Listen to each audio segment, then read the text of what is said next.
I don't know about you guys, but have you ever been scrolling through Instagram, scrolling through Twitter or something like that, and you come across something that really impacted you, really was like, man, I needed that today? Anybody in here? I know I have. So what we're going to use, I'm a firm believer in the power of words, obviously, all right? Power of words. So what we're going to do, if I say anything inspirational, motivational, funny, anything that you relate to, anything that you want to say to me, send me a message, communicate with me in some way to tell me how today was. Oh, man, today was awesome, dude. You changed my life. Or, oh, man, you suck. All right, either way, you know, whatever. It doesn't matter. I want you to use these hashtags. All right, tweet it, Instagram it, Facebook it. Snapchat, you really can't use hashtags with Snapchat, but any of those other social media outlets. Now, no matter where I go, no matter who I'm speaking to, somebody always spells my name wrong. Okay, don't be that person. It's literally right there, Dee Hankins. Okay, people put Dee Hankins. I'm like, dude, there's no W up here at all. All right, so just Dee Hankins, just so I can, you know, retweet what you said or communicate back to you. All right, so once again, anything inspirational, motivational, funny, anything you relate to, anything at all, you can tweet it, have at it, all right? So at the end, please, please, I need some, who's responsible in here? Can I trust anybody right here? Okay, who are you? Denise? All right, Denise. With, who? Well, all y'all saying at the same time, I can't really. Lanice. Okay, got it, Lanice, got it. Stop stereotyping, y'all. No. All right, Lanice, I need you to remind me after we're done to take a picture. I always forget. All right, don't let me forget. Can I trust you? All right, Lanice, I can trust you. So check this out. We're going to take a picture at the end. This is why I want to show people that, you know, Corona High School is getting it in. I want to show people that Corona High School is doing great. Now, I don't have 1 million followers on Instagram. I got a couple, you know, here and there, but still, you know, let the world know that you're handling business. Okay, so how many guys know what foster care is? For those of you who don't, it's when your biological parents can no longer take care of you. My biological parents, meaning my mother and father, made some really, really poor choices that landed me in foster care. I ended up in foster care when I was 2 months old. Now, before we start judging my mom and all that, she was just like you. In school, handling business. Actually, we go back to the 1960s. My mom was so on it. See, back then, in the 1960s, it was hard. Well, not hard, but it was difficult for African-American women, especially, to be working and to be going to school. Very difficult times for that culture. But my mom was handling business. Grandma and grandpa were on her, tough like, you know. Handle business, take your education seriously. You need to work, you need to save money. And my mom took note of that and she started doing those things. And everything in her life was going great until she met my dad. All right, one day she gets out of school and there in the distance she seen this fine chocolatey brother, right? And they see each other and immediately, boom, you know, something happens. Now my dad, this is crazy, fellas, pay attention. Pay attention, fellas. Now, my dad, right, he knows, like, this girl right here, you can't just come at her any regular way. You know how ladies, like, you know how dudes be hollering at you nowadays. They be like, hey, hey, hey, yo, yo. Or the worst thing you can possibly do as a dude, is this. TBH. You're kind of cute. We don't hang out that often. Duh, fool, she don't know who you are. Don't do that, man. Fellas, I'm going to help you out right now. So check this out. My dad, he knew that my mom wasn't some run-of-the-mill, oh, you know, whatever girl. Like, she knew that she had standards that he had to live up to. So he couldn't just approach her any other way. So he hit her with something that she wasn't expecting. Fellas, pay attention. All right? You hear me, fellas? You hear me? Just say, right, right. All right, fellas, pay attention. I'm going to change your life forever, okay? So he goes up to my mom, right? And he doesn't say A, because that's weird, okay? He says, excuse me. That's polite. Now, ladies like that. They like when you're polite. Now, hold on. See, ladies have two responses. Fellas, pay attention. Right, right. All right, fellas, pay attention. Ladies have two responses, and that's it. If you're ugly, her response is, ugh. After that point, just leave, all right? Or, if she finds you attractive, her whole body language changes. She goes from talking to her friends like, girl, this is where I was, to, you be like, what's your name? She's like, Lanice.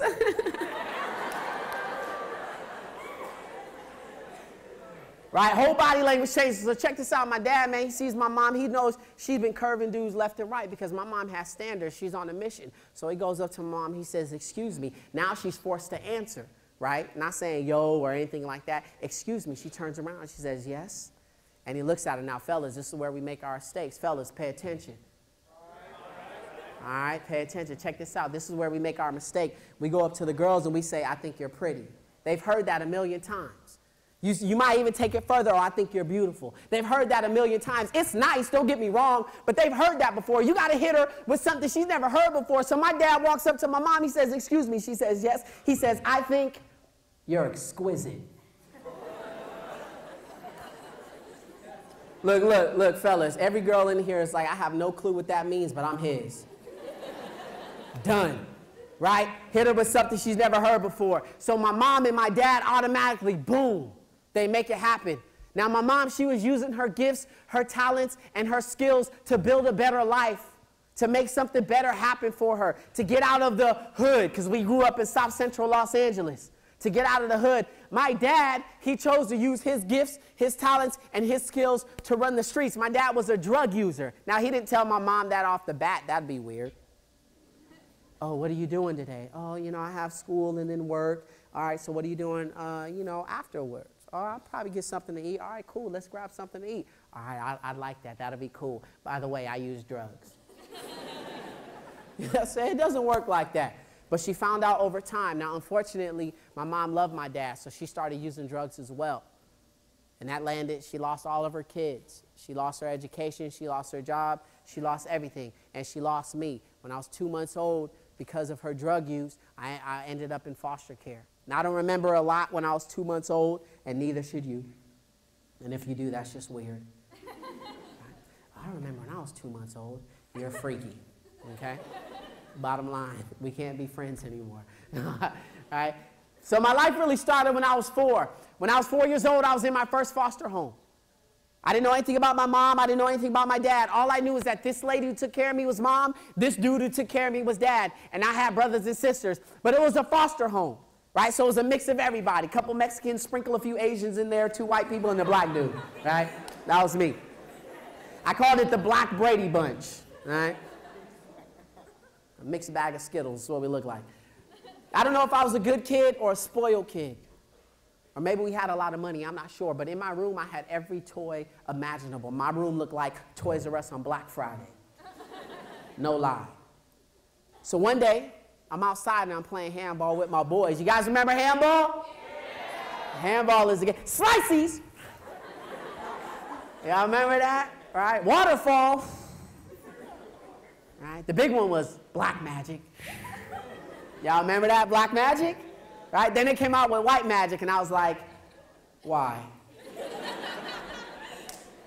Why couldn't it be Black Magic? Black Magic was cool, man. So side note, I go to my boys one time, and I'm like, y'all, man, you guys remember handball? They're like, yeah. All right? And I'm like, haven't you guys noticed something weird? Every time they come out with something cool, black, all of a sudden there's a white equivalent, right? And they're like, what are you talking about? I'm like, handball. You guys remember handball? They're like, yeah. I was like, you guys remember Black Magic? I'm like, yeah. I was like, now there's White Magic. And they were like, why? I was like, I don't know. It just is. I was like, what about pepper? You guys know what black pepper is, right? No. You don't know what black pepper is? You got to eat more, buddy. Black pepper. In every household cabinet across the world. Did you know there's white pepper? No, salt is salt, bro. I said pepper. Salt is salt, right? White pepper, you guys Google it, look it up. There's white pepper. And then what else? I mean, there's Michael Jackson. Oh, too soon, D, too soon. My bad. Sorry. And they're like, D, man, you're tripping, dude. There's no correlation. I'm like, maybe you're right. Until one day something changed my life forever. So I'm driving up to Sacramento. Get there kind of late. It's about a 6-hour drive from where I live. Get there about 11:30-ish, midnight. And I'm hungry, but I'm not hungry, right? I just want a snack. And my favorite midnight snack ever since I was a little boy, Oreos. Milk's favorite cookie, right? So I go to this Vons, or Pavilions. It's Pavilions up there, Vons down here. I go to this Pavilions, and I ask the store clerk, I say, excuse me, do you guys have Oreos? She's like, absolutely, aisle 4. And I'm like, okay. So I head to aisle 4. Now, we all do the same thing when we're in the grocery store looking for something, okay? It's called the grocery store shuffle, okay? Looks like this.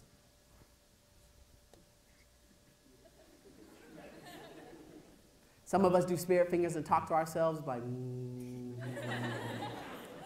nope, that's not it. Nope, that's peanut butter. Okay.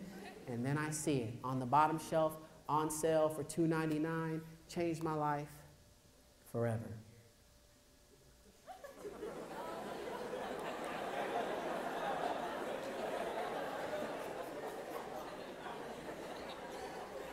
Golden Oreos. Enough said. Anyway, there I am. I'm outside. I'm playing handball with my boys. It's time to come inside. When I walk inside my house on this particular day, I open up the door and I felt something I never felt before. I described it as this warm, negative energy. We know it as tension. You guys ever felt tension before? You know, when you're in a room with somebody you disagree with or you don't like, or your mom says the worst thing she could ever say to a kid, which is, wait till your daddy gets home, okay? Oh yeah, when you hear that, it's a wrap. So you pretend you sleep at like 5 o'clock.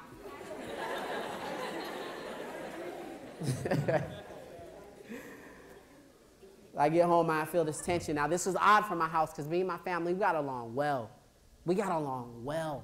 I never fought with my siblings. Me and my mom and my dad never argued in front of us, ever. So my house was very peaceful. And I'm walking to my room, Toys R Us on Black Friday, but before I get there, out of the corner of my eye, I see my mom. She's in the kitchen. When I say my mom, I'm referring to my first foster mom. I see my mom, and she's in the kitchen, and she's crying. So I knew something is wrong. Now, 4-year-olds were nosy. So I go to the kitchen. When I get to the kitchen, I see this other lady. This other lady was a family friend. Came to visit us from time to time. Sat each one of us down, asked us how we were doing on a weekly basis. Turned out to be a great job. Great job. 10 points for you. Okay? And she was crying, so I knew something was wrong. So I go up to my mom, like 4-year-olds do, and I wrap my arms around my legs, or my leg, that would be weird. I wrap my arms around her legs like 4-year-olds do, and in my 4-year-old voice, which doesn't sound too much different than this one, I look at my mom, and I ask, Mom, what's wrong? And my mom, she looks at me, and she does what moms do best. Now, moms have this talent, this unmatched, unprecedented characteristic. No one can do this better than they can. First period, shut up. What is it? I just told you to be quiet. Lying, right? Your mom lies. Now, your mom is a liar, okay? Why are you looking at me like that? Your mom definitely lies, right? Now, your mom is a liar, okay? If you're looking at me right now all offended, my mom doesn't lie, she's Catholic.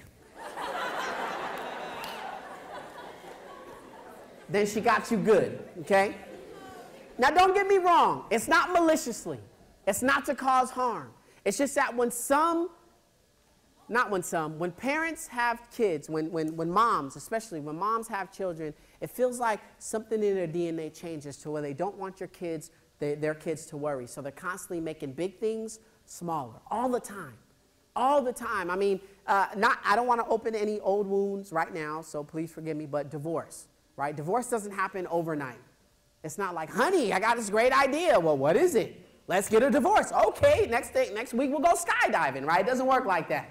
It's years, sometimes even decades of things that your mom has just dealt with or your dad has just dealt with, and then boom, you find out when they sit you on the couch, but this has been going on for years, but your mom has this innate ability just to make small things or big things really small. So I look at my mom and say, Mom, what's wrong? She looks at me, she goes, I'm just cooking onions. Now I'm 4 years old, so I'm like, all right, cool. That makes sense, right? Onions make you cry. So I do my thing. I go to my room. It's morphin' time, whatever. The next day, I'm outside. I'm playing freeze tag with my boys. You guys remember freeze tag? Yeah. Freeze tag is the game. Now, check this out. Told first period the same thing. If you've never played freeze tag or handball, this is my advice for you, okay? Get a life. All right? Get a life. Do something, all right? That green stuff, that's called grass. That's for playing on, not, well, whatever. So, some of you guys, whoo, right now, right? Seriously, man, you guys got to go out and play, man. Stop watching TV. Stop trying to keep up with the Kardashians. I did meet, however, side note, I have met Kim and Chloe before. Very pretty, but too rich for normal people, so if that makes sense. Hi, Kim. Or more like. So, I'm outside, I'm playing freeze tag with my boys. It's time to come back inside. And I do the same thing, like I do every single day. Walk up my steps, walk into my house. On this particular day, I open up my door. I felt that tension again. And I'm thinking, well, I felt this yesterday. Mom said she was cooking onions. Maybe we're just having leftovers. So I go to my room, Toys R Us on Black Friday. I open up the door, and nothing's there. No toys, no clothes, no bedding, nothing. The only thing left was a suitcase and my other pair of shoes. Now, I'm about 4 years old, so I'm about yay high. My mom, she comes up to me. She gets down at my level just like this. She holds both of my hands. I say, Mom, where's all my stuff? She looks at me. She says, you're moving. I ask her why. Now, she knew I wouldn't understand the real reason to why I was moving that day, so she did what moms do. And she made something bigger, smaller. She simply said, there's not enough room for you. And when you're 4 years old and you hear your mom tell you there's not enough room for you to stay in your house, what do you think? You're too what? Big. Not in a sense of weight or anything, just you're using too many resources. So I look at my mom, I say, Mom, if somebody needs my snack, give it to them. I don't need to eat. I'm okay. And that didn't work. I said, Mom, if somebody needs my bed, can't you just put my sleeping bag on the couch? I'll even sleep outside. And that didn't work. So the last thing I can come up with was an apology. And I looked at my mom and said, Mom, I'm sorry. I'm sorry if I ever made you upset. I'm sorry if I made Dad upset. I'm sorry if I hurt your feelings. I'll be a better son. I just want to stay. Now, whatever I said during that last plea, it really got to my mom. And she was crying already, but man, something really pulled on her heart, and those tears start coming down. And she only had enough strength to lean over. She gave me the tightest hug, held me by my head, kissed me on my forehead. She said, Son, I love you. And that was the last time I ever saw her. Social worker grabbed my hand, grabbed my stuff, put us in the car, and we drove off. Everything that I knew for 4 years of my life was gone, just like that. But toddlers are what we call, oops, sorry, too fast. Oop, what's going on? Toddlers are what we call resilient, right? And resilience, Webster's definition, ability to recover from or easily whatever, no one's going to remember that, all right? So this is my definition, the ability to bounce back. Resilience, the ability to bounce back. So I'm going to give you guys real quick a true story about resilience, all right? Toddlers are known for their resilience, all right? So true story, 100% verbatim, real quick. My daughter, Jaden, all right, cutest thing you'll ever see. She looks like her dad. Anyway, so here we are. We're playing, right? And our driveway, has like this sharp angle where it declines into the street. And my daughter, we're playing, and she's getting close to this angle, okay? This is true story, 100% verbatim, all right? And I'm like, yo, Jaden, don't run, because she's going to fall. Now, ladies, you never listen to your dad. Not unless something bad happens. There's like, oh, Dad, fix it. And on the outside, we're like, okay, honey, anything from you, or anything for you. But on the inside, we're like, this stupid girl. I'm dead serious, man. So I'm looking at my daughter. I'm like, Jaden, don't run. Jaden, don't run. Jaden, don't run. She falls. Right? Now, here we are. This is a true story, 100% verbatim. She gets up with this stupid look on her face, okay? Knees bleeding, everything, because kids will only cry if one of two things happen, okay? One, if they see blood. If they see blood, done deal. Or if you ask, are you okay? In that sequence. Now, I'm a young dad, okay? So I look at my daughter. I see her knees bleeding. I see this. So I ask. Then it starts. The toddler cry. True story, 100% verbatim. The toddler cry.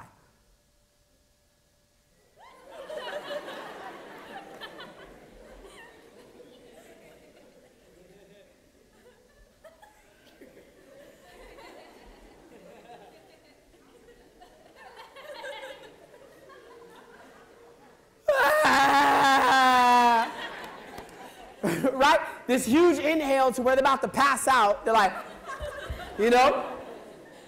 And then this bolt of agony. So I'm like, oh, shoot, you know, let's fix something else. So I'm like, Jaden, come inside, we'll get you cleaned up. True story, okay? Dad, my daughter's super over the top dramatic, all right? Dad, I'm gonna die.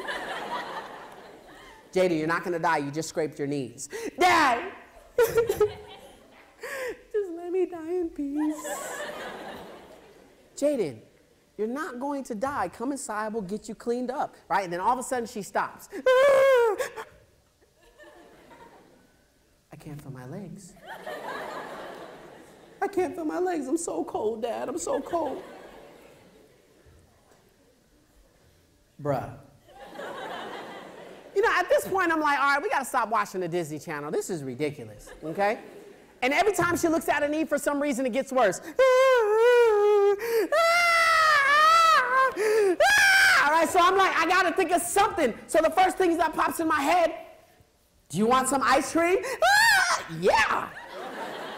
So now she's skipping down the street. Ice cream, ice cream. I'm going to get some ice. I'm thinking, weren't you just about to die?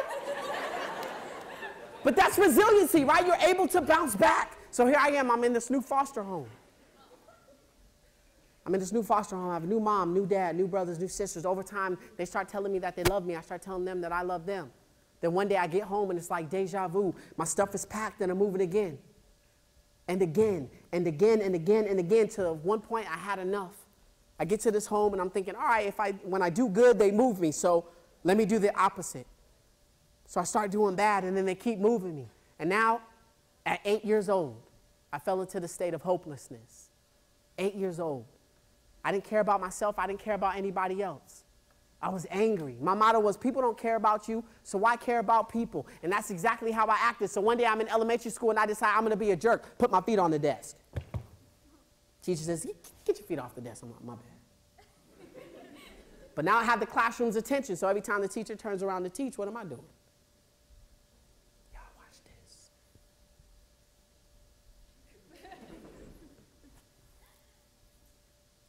Christopher Columbus?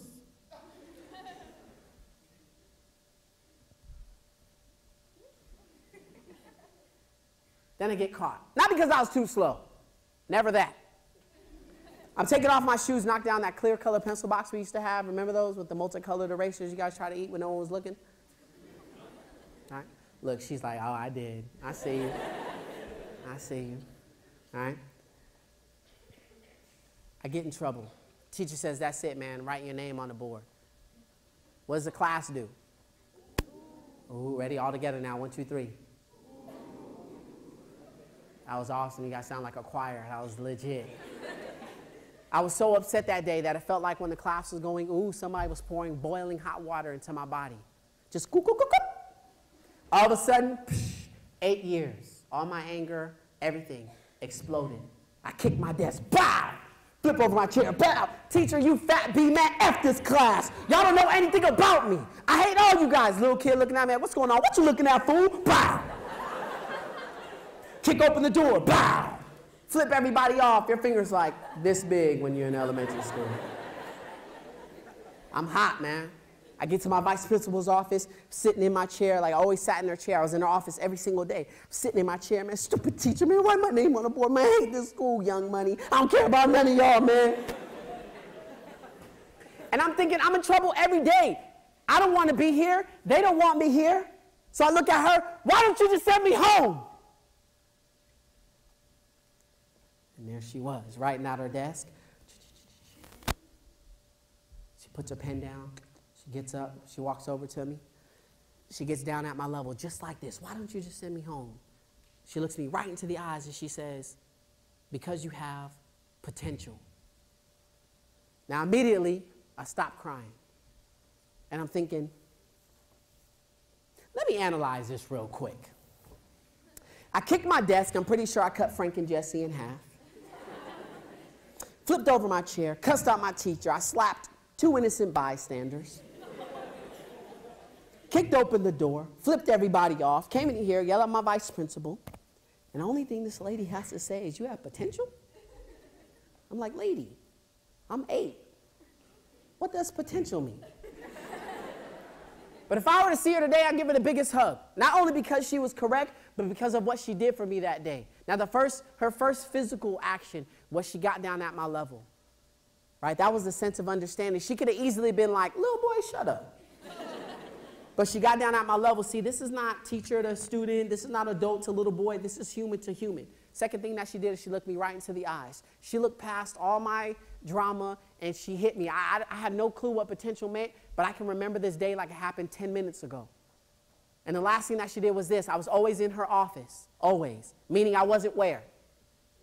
In class or at recess or at home. She never sent me home, no matter what I did. No matter what I did. That showed me that she what? That she cared about me. So without even using words, this is what she told me. And I'm going to tell you guys the exact same thing. You see, I know that when we leave here today, some of us are going home to just dad. I know that some of you guys are going home to just mom. Some of you guys may be in foster care like I was. Some of you guys may be in group home. You're not even going home to your own parents.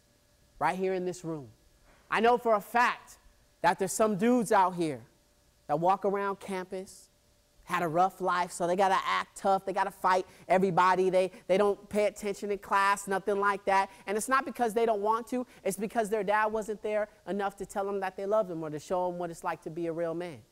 I know for a fact that there's some ladies in here doing the exact same thing or worse, posting things on Snapchat and Twitter and Instagram just to get that male attention because dad wasn't there to tell you that he loved you enough. I know some of you guys haven't seen your parents because you have physically seen them be incarcerated, or you know mom is doing drugs, or you know dad is doing drugs, or you know they're up to no good. I know some of you guys, you want to dance.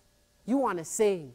But since dad's a gangbanger or grandpa or whoever, now you got to join the gang too. Right here in this room. That's real life. I know for a fact that every day you wake up and get dressed, you eat your breakfast, you go into the bathroom and do your thing, you leave the house, but before you close that door, you grab your mask. And your mask is what you put on every day at school to be around your buddies, laugh and joke and act like everything is okay, but inside you're broken. Right here in this room. Right here in this room. I know some of you guys have dealt with some really major things. You've been hurt by your family. Family members have hurt you the most. People have turned their backs on you. People have disrespected you. People have made fun of you since you were little because you're this way or you're that way or you're not tall enough or because your skin color or so on and so forth. Right here in this room. So how dare we look at each other and make fun of them for their problems knowing we're rowing the exact same boat? How dare we? How dare we? And you can come to school every single day and you can fool your teachers. You may be able to fool your principal a little bit, but not me. You know why? Because I know what hurt feels like. I know what hurt looks like. I've been there before. I remember as a little boy at a Texaco gas station, one sock on, one sock off, asking people for $1 so I can get something to eat. I remember walking to school and hiding behind this bush early in the morning of this old donut shop, waiting for them to throw away their old donuts from yesterday just so I can have breakfast. I remember those days. So I know what hurt feels like. I remember sitting at the edge of my bed, crying at night, asking why me. I remember those days. And coming to school as my escape from reality. I remember those days. And it's right here in this room. Some of y'all, man, y'all grades do not reflect who you are. Some of you ladies, man, you have sacrificed everything. You have sacrificed your dreams. You sacrificed your goal. You sacrificed your body just to be with some dude. Let me tell you this, ladies. If you're with a dude who can't even pass high school, you're in for a long life. I tell you that. If you're proud of your boyfriend because he posts a few pictures of you on WCW, whatever, but he can't even get C's, he can't even get average grades, and you're proud of that, there's something wrong with you. Fellas, the same way. If your girl can't even come to school, she can't even get her life together, and you're proud of that because you got a boo, man, you're missing out. Ladies, let me tell you something, man. I'm only telling you this because I got a daughter, okay? Check this out. Men, we're simple. We are very, very simple. And that's the bottom line. Well, there's nothing complicated about us. We are very simple. If we can't take care of ourselves, do you really think we have the capacity to take care of you? Let's be real. I've been there. I've done that. I've tried so hard not to be like my dad that I ended up just like him. I almost lost my daughter for me being stupid.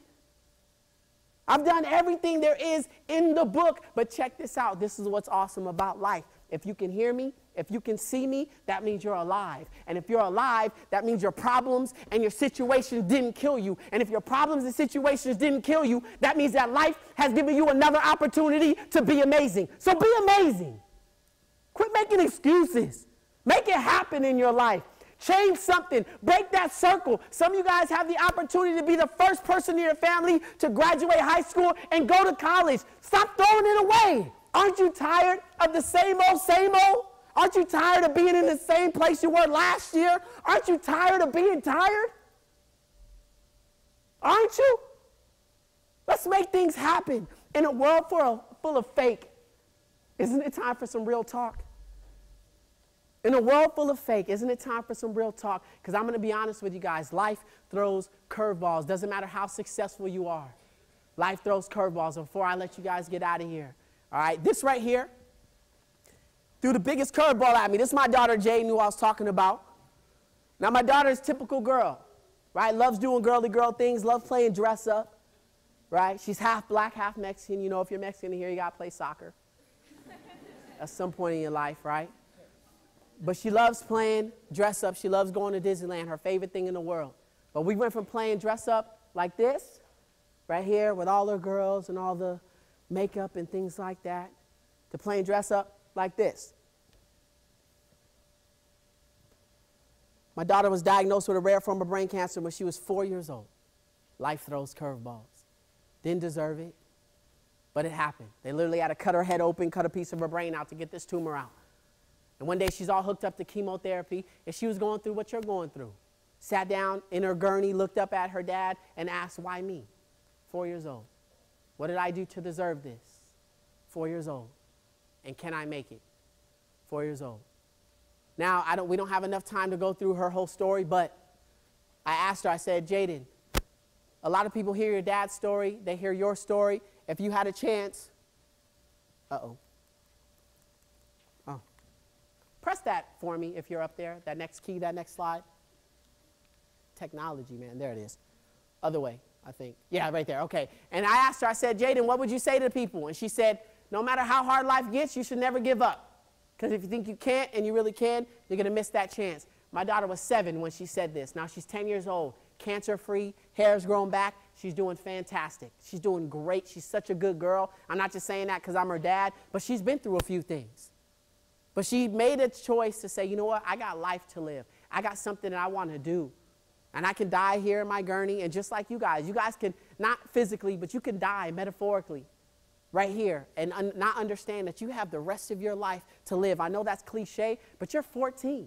You're 15. You're 16. You're 17. You might live to 92, but decisions that you make today will affect the rest of your life. Don't ruin it. Because life does throw curveballs. But even curveballs can be hit for home runs. Ladies and gentlemen, my name is Dee Hankins. That's Jaden Hankins, Corona High School Panthers. I appreciate you guys.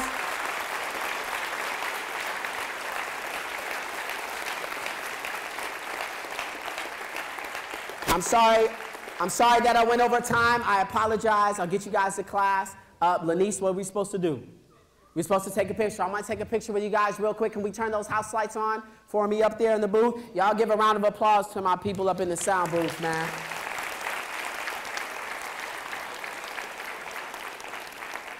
Making it happen. So I'm going to try to take this. There it goes. I'm going to try to take this selfie as much. All right, Principal G, can you take one for us? Is that possible? I'm going to get down there. Thank you so much. Y'all give it up for y'all principal too, man. When you got a principal and you call a Principal G, you know he's OG. Seriously. All right, let's get this side. You need me on this side too?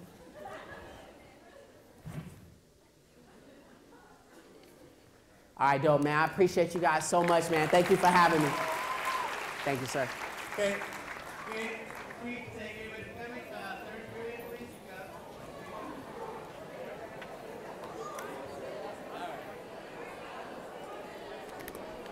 Thank you, man. Perfect. Thank you. Thank you. Absolutely.